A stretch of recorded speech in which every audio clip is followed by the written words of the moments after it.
여러분, 조지 소로스 이러면 억만장자이면서 투자가로 유명하지요. 그런데 이 조지 소로스가 중국에 대한 섬뜩한 경고를 내놓은 겁니다.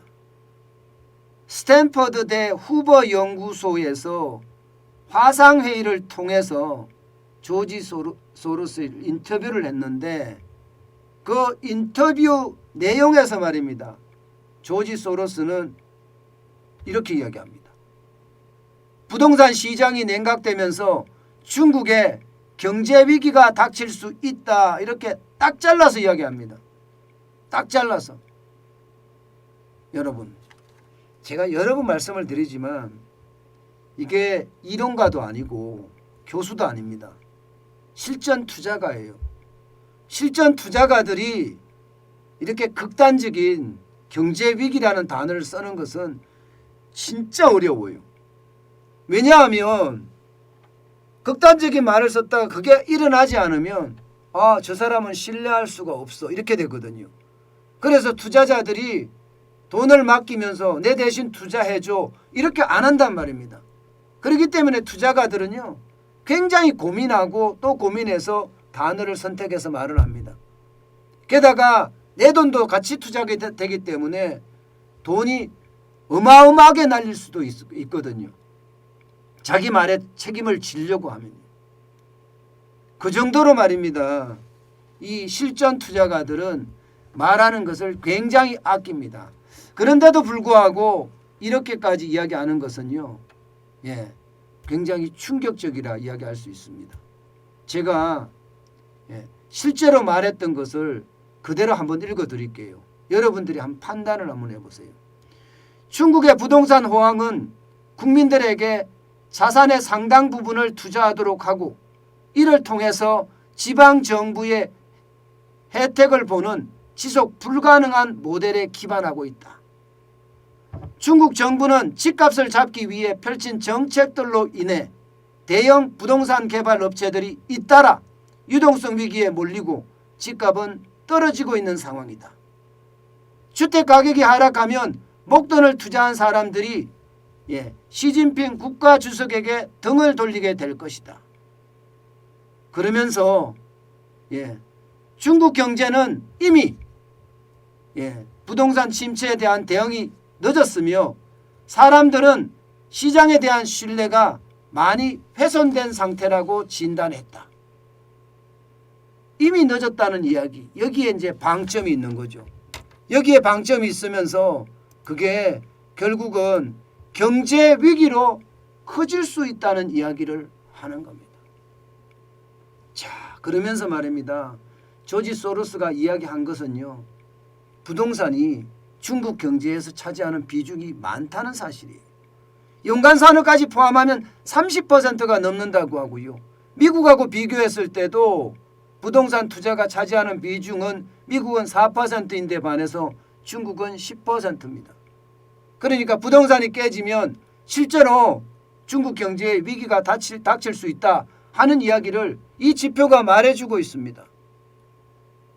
조지 소로스가 이야기한 게 단순하게 감으로 이야기한다든가 이렇지 않습니다. 실전 투자가들은요. 분명한 지표를 가지고 투자를 합니다. 자기 감은 여기에 소용이 없습니다. 감이라는 게 주식시장에서 통한다고 생각을 안 하는 사람들이거든요. 어디 그뿐입니까? 중국의 어떤 부동산이 이렇게 망하게 되면 급속히 냉각하면 성장률도 실제로 둔화하고 있다는 거예요. 실제 작년에 1분기는 18.3%로 성장했지만 2분기 7.9%, 3분기 4.9%, 4분기 4.0%로 GDP가 떨어집니다. 경제 성장률이 계속 떨어지고 있어요. 계속 떨어지고 있습니다. 그러니까 이게 조지 소로스가 이야기하는 대로 중국의 어떤 경제 성장률 추이가 급격하게 둔화되고 있는 거잖아요. 급격하게. 당장 2021년 1분기는 그렇다 치더라도 2분기에 7.9%인데 4분기에 4.0%면 반토막 난 거잖아요. 성장률이 진짜 급격하게 둔화되고 있는 건 맞잖아요.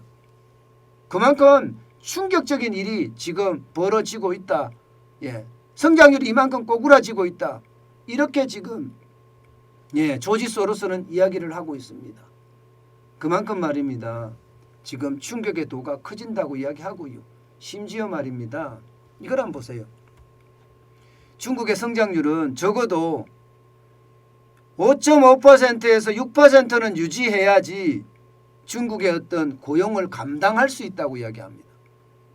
그런데 5.5%에서 6%를 유지하지 못하고 지금 세계 유수기관들이 평가하는 걸 보면 노무라 정권은 4.3%예요. JP모건 체이스는 4.7%고요. 뭐 8% 성장한다, 9% 성장한다는 어디 가고 없습니다. 세계은행조차도 5.1%로 지금 낮췄고요. IMF는요 4.8%로 예상하고 있습니다. 4.8%. 성장률이 진짜 많이 떨어진다는 거죠. 예. 그러니까 조지 소로스가 이야기한 게 어느 정도 신뢰성이 있고 신빙성이 있다는 거죠. 조지 소로스는요 마지막 한 방을 제대로 가격을 했습니다. 그 마지막 한 방이 이겁니다. 1월에 주택 판매량이 급격하게 둔화되고 있다는 사실이에요. 중국의 1월 주택 판매량이 무려 말입니다. 마이너스예요. 마이너스 39.6%나 떨어졌습니다. 1월이에요. 1월. 12월 대비해 보면요. 전월 대비 12월 대비해 보면 35.2%가 급감했습니다. 이런 추세가 여러분 보시다시피 2021년 7월부터 계속 이어져서 2022년에도 지금 계속 이어지고 있다는 이야기거든요. 그만큼 중국의 부동산이 차지하는 비중이 큰데 부동산에 대한 급속한 냉각이 시장에는요 결국 지속 불가능하게 만든다는 이야기예요. 그 위기가 그 어느 때보다 커진다 이렇게 이야기하는 겁니다. 여러분 세계의 실전 투자가들이 이렇게 이야기하는 것은요 우리가 절대 허투루 들어서 넘겨서는 안 됩니다. 저들이 저런 말을 할 때는요 각오하고 한다니까요.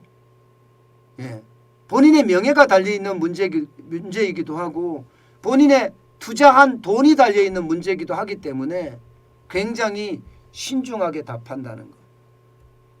그리고 그 속에서 우리는 충분히 위기를 느낄 수 있다는 것. 이것은 우리가 마음에 새겨야 되는 부분이기도 합니다.